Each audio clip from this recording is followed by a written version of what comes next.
Now for our story. It was dinner time in Wakefield, and Main Street was almost deserted. As Bill Meade hurried toward the square opposite the courthouse where he was to meet Peggy Douglas, he was thinking over a conversation he'd had that afternoon with Jim, the bartender at Smitty's. It had been a puzzling and rather disturbing talk. Bill decided not to mention it to the young girl he planned to marry. It was probably just a question of foolish gossip, and, well, there was no point, Bill told himself, in burdening Peggy with it. And yet he couldn't entirely dismiss it from his mind.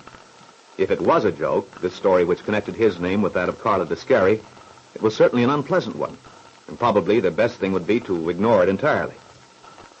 Well, now, as Bill cuts across a path toward a shady bench where Peggy is waiting, he is determined to make their evening a pleasant one with nothing to mar it. And yet, as Peggy gives him a faint, welcoming smile, it occurs to him that she, too, has some little disturbance on her mind. Hello, Peggy, darling. Hello, Bill. Been waiting long? No, I just got here a few minutes ago. Oh, that's good. Gee, you sure look nice and cool in that white dress. Like a vanilla ice cream soda. I feel like a cup of hot chocolate. I've been over at the dressmaker's all afternoon. There's nothing so tiring as being fitted, especially on a warm day. Oh, never mind. We'll have a nice, relaxing evening. Hey, what do you say we drive over and have dinner at that place by the river? Oh, the River Lodge? Yeah.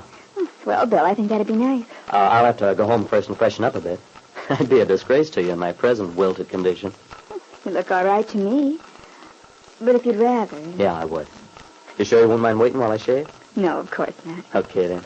Let's get started for the good old Wakefield Auto Court. Hey, come to think of it, you've never seen my place, have you? Gosh, I'm glad I had a house cleaning spree last night. I must have had a hunch you'd be coming here soon. Why, this is quite nice, Bill. The way you talked, I thought it'd be terrible. Well, it's not exactly elegant. But I don't mind so much now that I can look forward to our having a nice place of our own before long. Yes. Oh, it's going to be so wonderful, darling. Mm-hmm. Peggy, what's the matter? You sound as if you have something on your mind. What is it? Oh, it's nothing, really.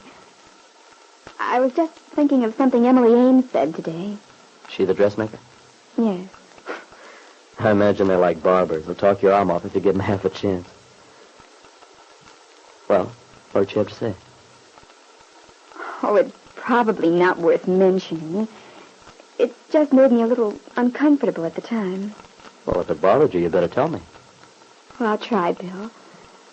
But the trouble is she didn't come right out and say anything definite. She was so vague, I wasn't sure what she was getting at. I told her we were getting married, and... You mean she didn't approve of our getting married? Well, she kept saying you may think you know a person and then find out you really don't. And that you can't trust a man. That I should expect the worst. All that sort of talk. Oh, I know it's silly, Bill. I shouldn't have told you. It's too bad the old biddy doesn't keep her thoughts to herself. It's odd, though. I had kind of an uncomfortable session today myself. You too? Yeah, it was at Smitty's.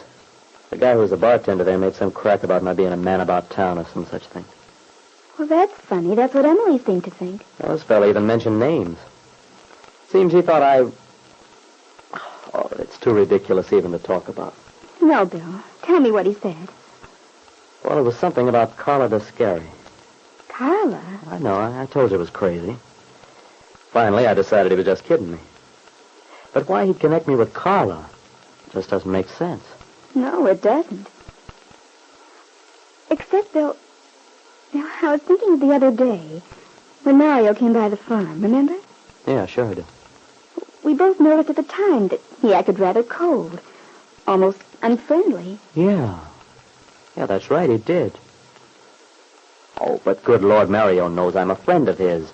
And he knows about you and me. Yes, of course he does. Oh, let's forget about it, Bill.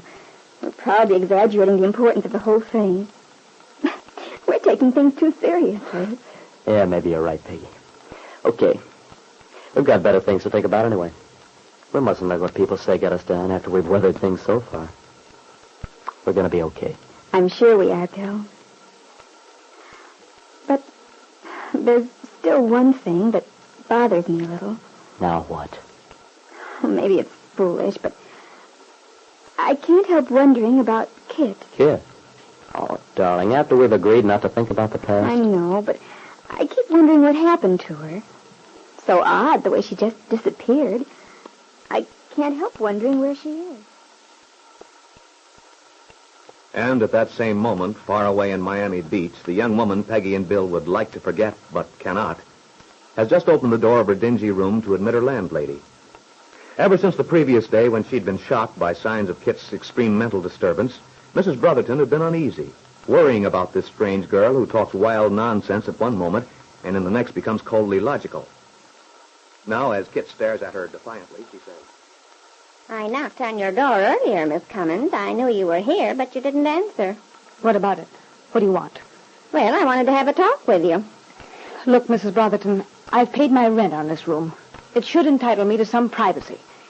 The way you're continually popping in and out, I might as well live in a railway station. If you're as dissatisfied as you seem to be, Miss Cummins, then what I have to say won't bother you at all. Well, suppose you tell me what you have in your mind and let me decide for myself. Well, the fact is, Miss Cummins, I want you to leave. Oh, so that's it. Well, I have no intention of giving up this dump. You know it's impossible to find quarters in this town. Besides, you have no reason for this attitude. You're all wrong about that. I have my reasons, good ones. Indeed. Well, then perhaps you'd better tell me what they are. Something funny's going on here, and I don't care to be mixed up in it. For instance, the way you acted yesterday.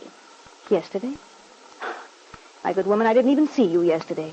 I chose to remain here all day, and I saw no one. Absolutely no one. There. That's just what I mean. You don't even remember the wild things you said, the way you acted. Why, it was enough to scare the daylights out of a person. As I said to that fine friend of yours when I called him this Mr. Cromwell. Wait a minute. Wait a minute. You mean you had the nerve to telephone Paul Cromwell? I certainly did. I wanted him to come and take you away then and there. But he didn't want no part of you. He said, she's no friend of mine. No friend of his. Oh, well, what difference? I can't afford to have such goings-on. I've got my other rumors to think about. All this talk of yours about faces, voices. You must be crazy. I haven't the faintest idea of what you mean. So now it's me who's crazy. That's good, that is. Or maybe this Mr. Cromwell was right. Maybe you're just putting on an act to cover up something. Maybe you stole that fancy car you had when you showed up here. Don't be ridiculous. How do I know what you've been up to? Maybe you're running away from something. Yesterday you told me your name isn't Cummins. Nonsense. Of course it's Cummings. Here, if you don't believe me, look at the initial on my handkerchief. K.C. You think I had that put on just for your benefit? Well, I don't know. You just don't look like a girl who'd come to a place like this all alone without a reason. Look, Mrs. Brotherton, this is getting us nowhere. I can't imagine why you consider me an undesirable tenant. I've made absolutely no trouble, demanded nothing whatsoever. And as for this talk about what I said to you yesterday, well, obviously you invented that as an excuse to get rid of me. I know how people like you work. Someone offered you more money for the room, didn't they? Well, I can take care of that. 75, 100, 125, 150, 200.